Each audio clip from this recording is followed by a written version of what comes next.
live. Yeah, yeah, we going live. Hey, hey, we going live. Yeah, yeah, we going live. Yeah, yeah, we going. Yeah, yeah, we going. Yeah, yeah, yeah, we going live. From the 50-yard line, we going live. From the 50-yard line, we going live. From the 50-yard line. Hey. All right, man. Listen. I could go really deep with this topic because you and I have had this conversation before about, everybody trying to prove that they're hood or trying to prove that they're gangster in some way and this, that, and the third. And you're doing it on social media. You're pointing guns in the camera. And it's like, what are you attempting to prove by doing this? And if you're going to be that idiotic and lose a multi-million dollar job, then you deserve it. And so give for me Damon that Arnette, money. Give me that money. Right. Lord, I see what you're doing for others. I see what you're doing for others, Lord. Well, what I got to do? Do I need to wave a gun? Do I? Nah. What, Lord? It looks like that's how you lose the money, waving a gun on social media. Ooh, Lord. Because former Las Vegas Raider Damon Arnette was having a disagreement with someone online, and he waved a gun in his camera and told them to pull up. And the Las Vegas Raiders, who were still reeling off of the DUI situation with Henry Ruggs III, immediately released Damon Arnette from their team. And in my opinion, he deserved it, man. Like I just don't understand this. I think one of the unique experiences that we have is that we grew up pre-social media, and then we were adults when social media came out, but we were still kind of young enough to be able to navigate it and understand it, I guess, in a way that we understand that it's a bit of fantasy involved, right, in social media. Not like people now are living their lives. Some of these youngins are living their lives on social media as if it's real life, when the reality is I think we got a good grasp and a good understanding that this really is. You remember fantasy. life before. Yeah. You remember life before. Right. The internet. Honestly, let's say what it is. Older millennials, we remember life before internet, when you had to actually see about somebody who was talking about you on the other side of town. Exactly. And you know what I'm saying? I'm sure you have. Well, I know you have, not even I'm sure. I know you have. I know you've been in situations where pull-ups happen. You know what I'm saying? And so, like, the fact that it looks corny, you know what I'm saying, to do it on social media. Yeah. It just looks corny because for the most part, when we see these things, we know that nothing comes from them. Right? I've been in situations where the pull-up turns into a melee. And so real people, real consequences happen. Yeah. You know what I'm saying? Yeah. And it's not funny. It's not, you know what I'm saying?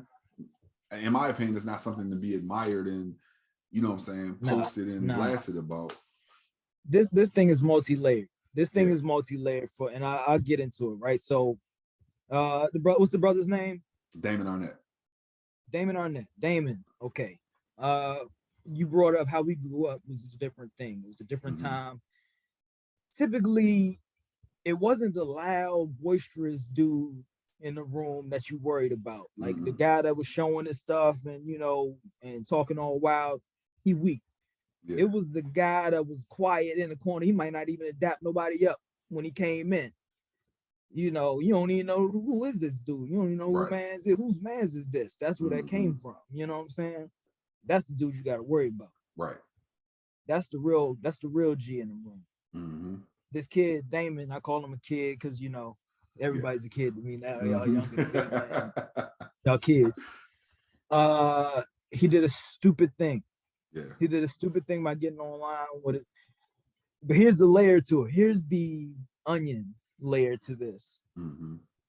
The NFL, when I think of the NFL, I think about America. I think about all the things that Americans value, because that fan base is like, to me, the ultra American. It's the uber American. It's the of American. These Americans love guns. They love their guns. They love their guns. if Damon was a white guy with a gun, if he was drunk Mm, with a gun, doing some party stuff with a rifle in his hand, yeah. how would it look different? But Okay. because he got online and he started spitting his mouth off with, woo woo woo, Right. making threats in a sense. I don't know if those threats were aimed at a specific person or not, but it seemed threatening. Right. It looks different, right? So there's layers to this thing. You can argue either way. Well, maybe the punishment was a little bit too harsh, Mm-hmm. because of these things. Right. America loves their guns now, Yeah. but do they love them when they are attached to black bodies? Right. That's the layer. I was thinking about this when you sent me the topics. I was thinking about this a lot. I was like, man, this kid's stupid. Let's just Yeah. call it what it is. This kid made a stupid move. But he's being punished for something that America treasures, Yeah. essentially. And so I don't know if it's necessarily. I think if he had just been posing with a gun, because we've seen all of that. I think it's the threatening posture, and we know that the NFL and everything really in society is political. But off of the heels of Henry Ruggs, the Raiders were already getting bad press all the way back from, Right. John Gruden. Mm-hmm. And so to go through that whole John Gruden thing, then to get to the point of, all right, Henry Ruggs does what he does and brings some more negative attention to the team. Are they at least having a winning season? Oh yeah, they actually, I believe they're in first place in their division. Okay, good. Well, yeah, I mean that's a redeeming quality. I suppose. they doing something right. At least they doing something on the field right, Lord. Yeah. Nah, but it's just you can't do that. You know what I'm saying? You should be aware of the optics. Yes. Yeah, definitely. You definitely should be aware of the optics, aware of your surroundings, and just aware of the times, man. Yeah. This is right off of the heels of Henry Ruggs. Everything's not going to be received in the way that you might mean it to be received. Right. Everything's not going to be brushed off, because when you put things out there in the world, you immortalize it. When you put things out there on social media, you immortalize it. Yeah. For somebody to see forever and ever. That's just how it goes. That's how it is. All right, let's transition to Spencer Rattler. And for those of you who don't know, Spencer Rattler was the starting quarterback of the Oklahoma University Sooners.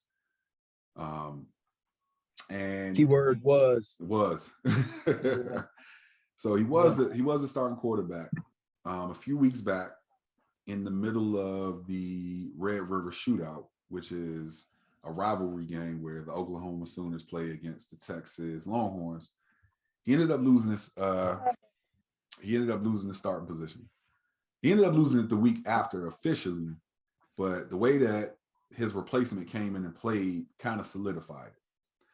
And the issue is that Spencer Rattler was looked at, because he was a redshirt sophomore and eligible to go to the NFL. He was looked at as a top 5 draft pick coming out next year's draft. But because the first few games of this season, he hadn't played so well, Caleb Williams, who DC native from Gonzaga High School, he was the number 1 quarterback in his recruiting class. So he's a freshman at Oklahoma. He came in and played like that number 1 recruit that he is. And he basically just took over. Out. Yeah. He basically took over Spencer Rattler's spot. Now, Spencer Rattler, because of this new NIL, and for those of you who don't know what that is, name, image, likeness, it lets college athletes be able to profit off of their name, image, and likeness. And so Spencer Rattler was able to do that. He was given enough money from promotional, opportunities to buy himself a house. He was able to get 2 cars. And so now that he's no longer the starting quarterback, and no longer a projected top 5 draft pick in this upcoming draft, the question kind of came up: has he gotten a raw deal? What do you think about that? Man, football is very much what have you done for me lately. Yeah. From a standpoint of this young brother's career, Spencer's career, you want to see him get some highlights. You want to see him propel himself. You want to help him propel himself, hopefully, into a good spot. When he makes that leap over to professional. From a team standpoint, you are the Oklahoma Sooners, yes, and you have a team to run and a team to manage, and you can't sit here and suffer through the attempt to get career highlights if you're attempting to have a winning season. I don't know what the other dynamics are in the coaching office and executive office of that team. If the coach may be on his way out, if there are some specific people in that head office that may be on their way out, then there's a significant dynamic there that's impacting this decision as well. But hey, give the freshman brother his Caleb Andy from Andy from gang from the home. Man, get that brother. Hey, if he's going out there, he showed up and showed out. Yeah. What are you gonna do, right? Like I said, you wish Spencer would come out there and do the same. It's the same thing with West. We talked about this is with Westbrook. You wish he would come out there and be explosive and give the people what they want. Right. He ain't giving the people what they want. Guess what? That's why you have a QB2. Your depth chart. You're only as good as your depth chart, especially in college. Right. Everybody's not gonna make it the best game it can be. But from a college standpoint, they got to move on. They got to keep moving forward. And if the brother Spencer gets another chance to show out, great. But for right now, he's got to be QB2. He got demoted. Yeah. I think that he's probably going to transfer because when a freshman quarterback comes in and plays the way that Caleb Williams has played, it's not likely that he'll get his spot back. And, we talked about how everything in the society is political, on some level. And so I was surprised that the head coach made this decision because Spencer Rattler was one of the Heisman hopefuls when he came into the season. Now, while he had struggled, I don't know that his name was completely taken off of that board. And so if he had to put together some games, he may have been able to still be in that conversation. And so I wasn't expecting to switch to Caleb Williams on a more permanent basis, but I think the fan base called for it because Rattler has been rather inconsistent not even the last few games. I think towards the end of last season, he was also showing some of that inconsistency. I think with him having a really good game in their bowl game that they played, I want to say it was against Northwestern. And he did really good in that game. And I think that bought him, it bought him a little more time. And so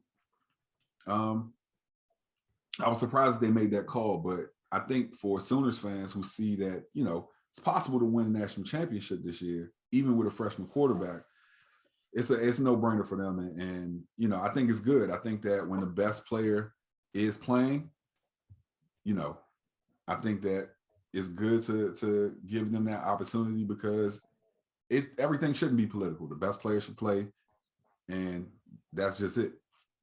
Yeah. What my man Jalen Rose say? God did give the people give the people what they want. You know what I'm saying? Yeah. That's really what it comes down to. Football is a very much so what have you done for me lately sport. Yeah. Keep it moving. Good luck to both of those guys, Yeah, definitely. All right, so man, I think after seeing all that I've seen around this topic, I think my look on Kyrie Irving's stance with not necessarily with taking the vaccine, but Kyrie Irving's stance and the media's portrayal of it has kind of shifted. Initially, I felt like some of the criticism of Kyrie was warranted, and not just because of his stance on the vaccine, but more so just kind of the way that he does things. But after seeing all of this that's gone down with Aaron Rodgers, I had to ask the question, is the media keeping the same energy? Do you see these things as similar things and that the media is a little lighter on Aaron Rodgers than they are on Kyrie Irving? And to give a little bit of backstory, Kyrie Irving flat out said that he's unsure about the vaccine and he doesn't know if he wants to take it. He's not sure if he wants to put that in his body. And, you know, I guess that's his right. You know what I'm saying? So he was being ripped to shreds in the media by all media, but the loudest voices were some of our larger Black media members like Stephen A. Smith, like Shannon Sharp, and just some other guys in the media that, you know, to me, that I've been watching since I was younger. Yeah. But this Aaron Rodgers thing came out, and not only did he lie and say he didn't say that he was vaccinated. He said he was immunized, which should have been a red flag to most of the media when they were watching it. That should have been a red flag, but he said he was immunized, which that hadn't been verbiage that was used by anybody in the medical community. And so when it turns out that I got the chicken pox shot. Yeah. Right. Yeah, no polio for me. Yeah. Right. And so instead of him coming out and just saying, like, I don't know what's up with this shot, I don't feel like I should have to take it, he kind of was deceptive about it. And given that, I've seen some of the same, not necessarily Shannon Sharp, but some other Black media members who didn't have as loud of a voice with, you know, their opinion about what Aaron Rodgers did in lying and what Kyrie Irving did in telling the truth about his stance on the vaccine. What are your thoughts on that, Ro? I'm glad you asked. You know, I'm the resident self-righteous and socially conscious brother that I am. And so I have to get this out there. Yeah. First and foremost, get vaccinated, people. The benefits of it outweigh you sitting there and trying to find out what happens if you don't get vaccinated. Okay, just do your research. We've been doing inoculation since West Africa. Yeah. All right, so get vaccinated. Kyrie Irving. This is the same brother that said the earth is flat or he don't know if the earth is round. This is the same brother that seems to go from team to team and causes some sort of locker room strife, ultimately causing the team to either, you know, to go through something. Anyway, yeah.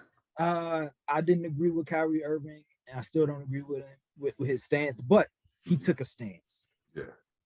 You ain't got to like it, but you got to respect it. I respect that he took a stance and he is now living the consequence of taking that stance. Okay. The media was unfair to him, as they are to people that look like him, people that look like us. That's since the beginning of time. The media has been unfair to him, but he took a stance. And like I said, the venom that came with that is because he took a stance, he's on that side of the rope. You ain't gotta like it, but you gotta respect it. And the fact that people respect him so much as a ball player, we know that brother is talented. It frustrates me to high hell that he is not playing in the NBA right now, because I love to watch the brother play ball. Yeah. On the other side of that, Aaron Rodgers.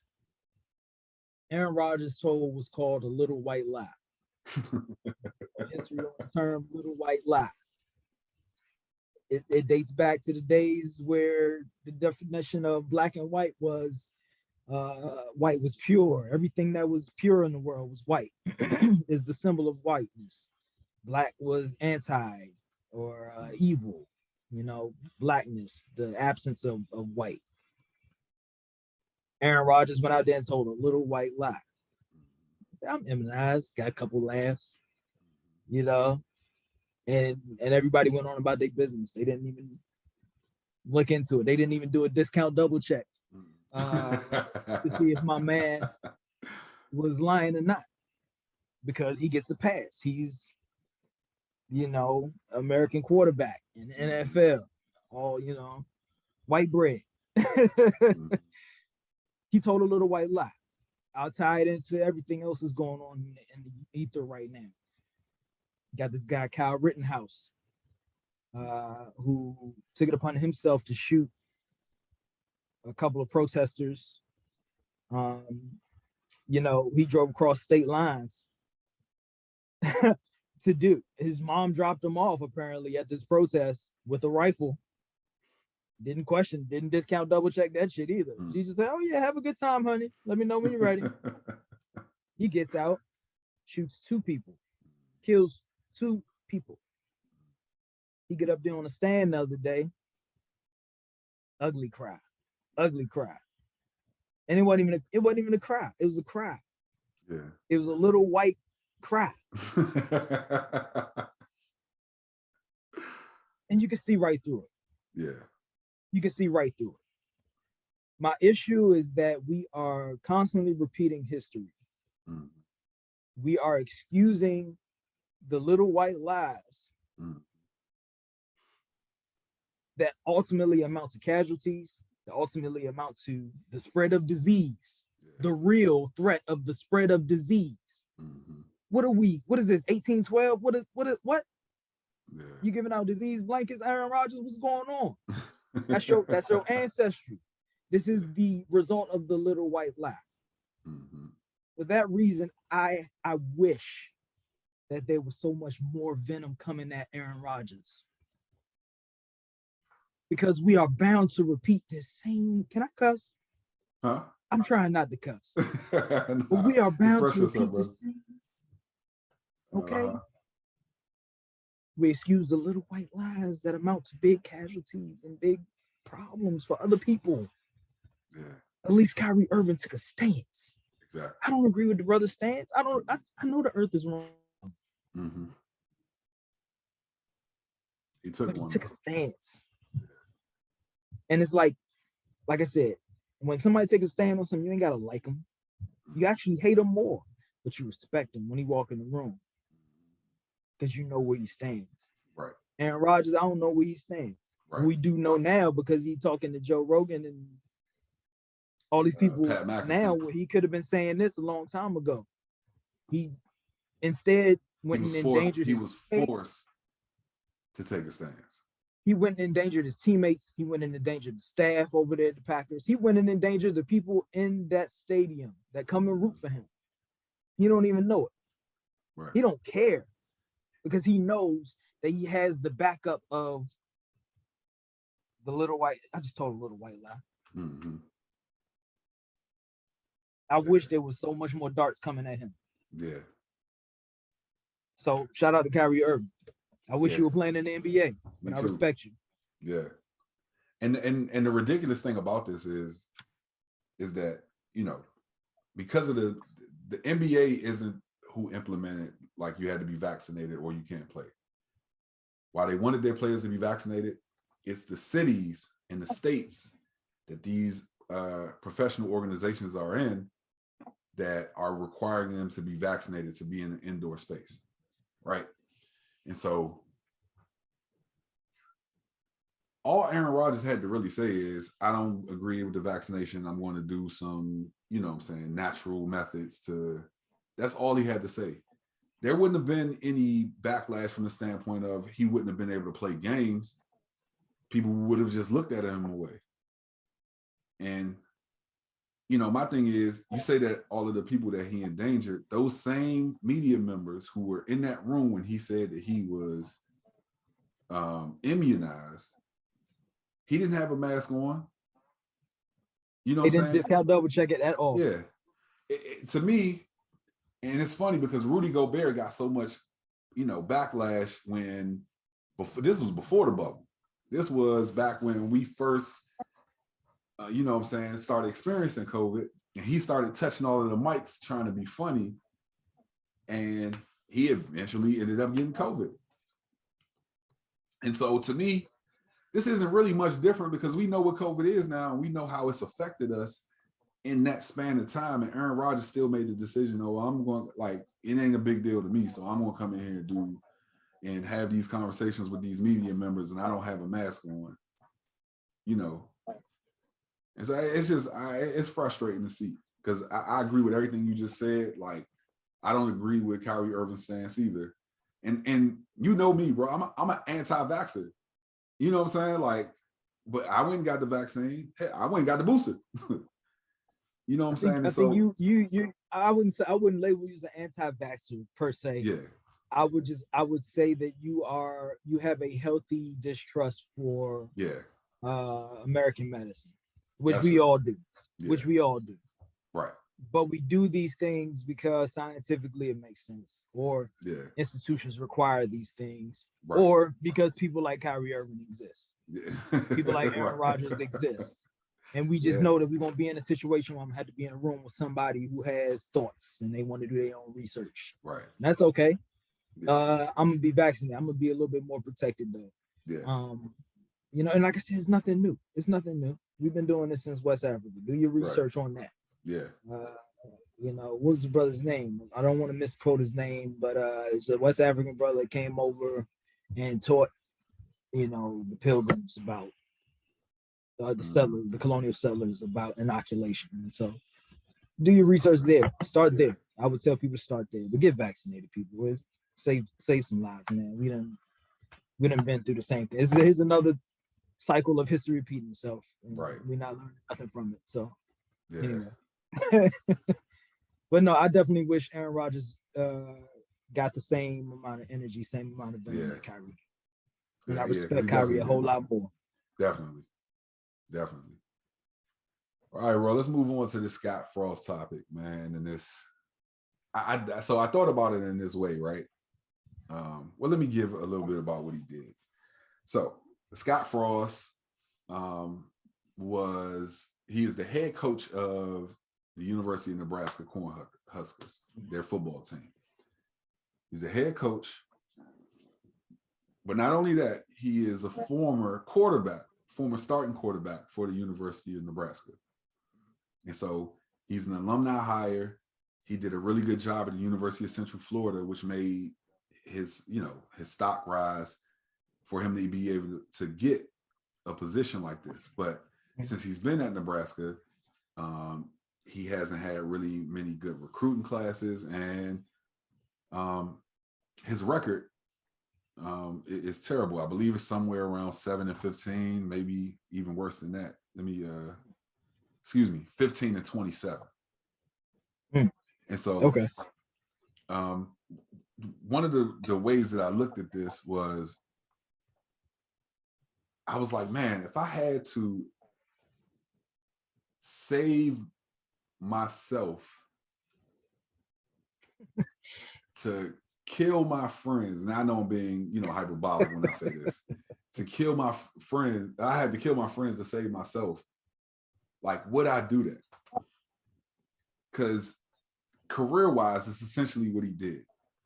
He's a head coach, and in order to save himself, because he still wanted to be the head coach of this program, 4 of his offensive assistants he had to fire, and he had to take a 50% pay cut. He was due $15 million over this contract, and he had to take a pay cut to $7.5 million. He had a $15 million buyout clause, and he reduced that to $7.5 million. And so, in my opinion, making him even more expendable because he costs less money to you.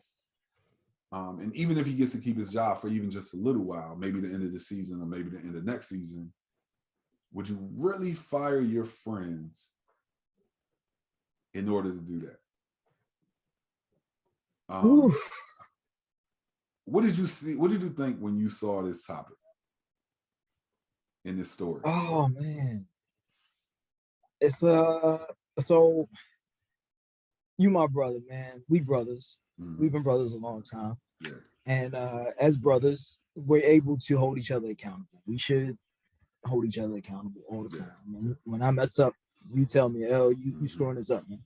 Yeah. And when you mess up, I tell you, bro, you stepped in it. You put your foot in it. And so there's an accountability measure there. We've been in business together, we're in business together.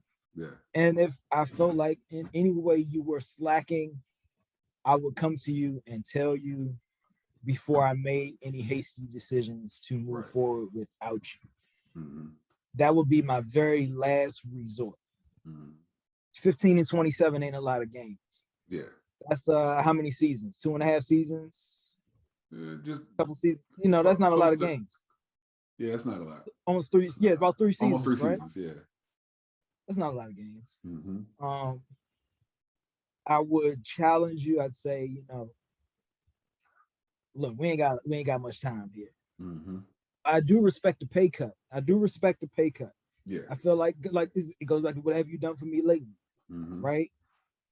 The program's got to keep moving. University of Nebraska's got to keep moving, and they're spending this money on this program to see some results.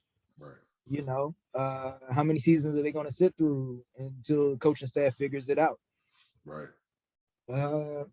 If he's saying that this was the absolute last resort, if this was the absolute last effort, and these people couldn't give no more than what they were given, I get it. I understand. I don't like it. Yeah. But I respect it. Okay. If you didn't have that, if you didn't communicate first, if you didn't talk first and say, hey, look, y'all funking this up, man. Yeah. I don't know what's going on. But then there's also that accountability for himself. Like I said, I respect the pay cut so much because it's like he took that accountability on himself. Right. After he cut his friend, he swept the leg of his friend. Yeah. So I respect it. So the dirty game. After hearing this whole story, and after even just listening to what you just said, I thought about the fact that I've actually experienced this. Shout out to my college head coach, the one that I had for the longest amount of time, Coach Ray Petty. Shout out to him and his family, man. I love them so much. Shout out to HU. Yeah, shout out to HU, real HU, Howard University. No, but I think Coach Petty was faced with the same sort of dilemma. Not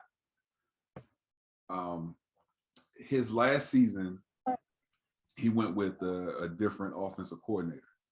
The offensive coordinator that we had for the years prior, he, in my opinion, shout out to Coach Cawthorn because I never had an issue with him personally, but as a member of the defense, we're pitching shutouts and our offense isn't scoring any points. And so that was very frustrating. And so to think about, the fact that Coach Cawthorn, I think Coach Petty was either he was Coach Petty's the godfather to his kids or vice versa. And the last season that Coach Petty got to coach with us, 2006, he ended up having to get rid of Coach Cawthorn and bring in another offensive coordinator. Unfortunately, he was a few seasons too late because all of those defensive players that we had aged out. They graduated. Shout out to Antoine Bethea, who just had his graduation party during Howard's homecoming weekend. He just retired from a very illustrious NFL career. He had just graduated, you know what I'm saying? And so you didn't have him anymore. And then myself and a couple of other defensive players, we got injured that year. And so even with that, Coach Petty had a really respectable season. I think they ended the season 5-6 after being down maybe 7 or 8 starters on both sides of the ball. And I say all of that to say, I ain't mean to give y'all so much detail, but I say all that to say, like, he had to fire his one of his friends, one of his close friends. And so, I know he hated to have to do that, but it needed to be done. And so in reflecting on the fact that I've actually been in this situation, I understand why. So while I do respect the fact, I guess it was the when Coach Petty did it, this wasn't something that came out in the media. This wasn't something that, this wasn't something that was publicized. Right, and I think it being publicized and him making statements about it is, I guess, what kind of rubs me the wrong way. take the pay cut. You know what I'm saying? And I get it. I get why you take the pay cut. You know what I'm saying? This is your alma mater. If I get the opportunity to go be the athletic director at Howard University, I'm going to jump at it. But I think what you do when you fire your staff, especially in the middle of the season like this, is that you make it very hard to hire other staff members. Because there's a level of trust that exists amongst coaches. Now, this is something that should have either been done before the season started or at the end of the season. And I think I agree with that. Yeah. In the middle of the season, kind of you put a dark cloud over yourself as a head coach, because assistant coaches in college football only get 1-year deals. They don't get like a 4 or 5 year contract like the head coach gets. Their thing is year to year. So there's already a lack of security in having that type of job. And so to be fired in the middle of the season, where if you're offensive coach who moved your family across the country to have this job, you know, to be fired in the middle of the season is kind of a slap in the face. And I think it's going to be very difficult for him to hire any quality offensive coaches, which in my opinion it would have made it better for him to just, unfortunately, this is your alma mater, just either resign, because as the head coach, while your offensive, you know, staff isn't getting the job done, that still is a reflection of you because you hired him. Right. And so you put yourself on solid footing to either go back to Central Florida, where you had the most success, or go to another school who will be glad to have you, where you may not make as much money, but you would have the respect. And so start fresh. Yeah. Some of that respect is going to be lost, you know, for him by some of those assistants out there who may be looking to get a job and think to themselves, nah, I can't fool with him because it's a possibility that he'd fire me in the middle of the season. And then on the other end of that is him publicizing it, because that's him putting out the job description and saying that I cleared house, and if you want a job, come and get a job. Right. You know, it's a very Suge Knight of him. But, right. You know, I agree with everything you just said, bro. The way you do things has a ripple effect. Yeah. The way you did it has more of a ripple effect than what you actually did sometimes. And so, yeah, I get it. This is putting out that kind of warning for him. It's a disclaimer on him, and saying, yeah, okay, I'm gonna come work for you and try to do my best, but you might snip me at any time. You know, I have this precedence now. See what you do. And I didn't know that the assistant coaches only get 1 year. That's amazing to me. And so I'm wondering what kind of protections they have built in. Like, I'm pretty sure they got paid for the rest of the year. Sure, yeah. If they negotiated that, I don't know what those contracts look like, but I'm now intrigued. I want to know. Nah, definitely. That's definitely something for us to look up. I believe, like, if you get fired, you still get your pay for the rest of the year. You have to, because like you said, you're making a commitment to move across the country. Right. And who wants to live in Nebraska? Sorry, Nebraska, but who wants to live in Nebraska outside of Nebraskans? Sorry, Gabrielle Union. I'm sorry, Gabby Union. Yeah. Man. But yeah, man, that's it on topics, man. I think this was a good segment, man. We got to dig into a bunch of good stuff, man. I enjoyed it, man. What I'm taking away from it is that there's politics in everything. In sports, there's so many politics involved. You know, it's just hard to not be politically conscious. Yeah. And I wish that more folks were politically conscious of the moves that they make before they make them. Exactly. You know, tied back to brother Damon. Yeah. You know, tied back to brother Aaron Rodgers. You know, I wish people were just more politically conscious of how they're doing things before they do them. You know? Yeah. Now put the cameras on me, put the cameras on me, put the cameras on me, put the cameras on me, put the cameras on me, put the cameras on me, put the cameras on me, put the cameras on me.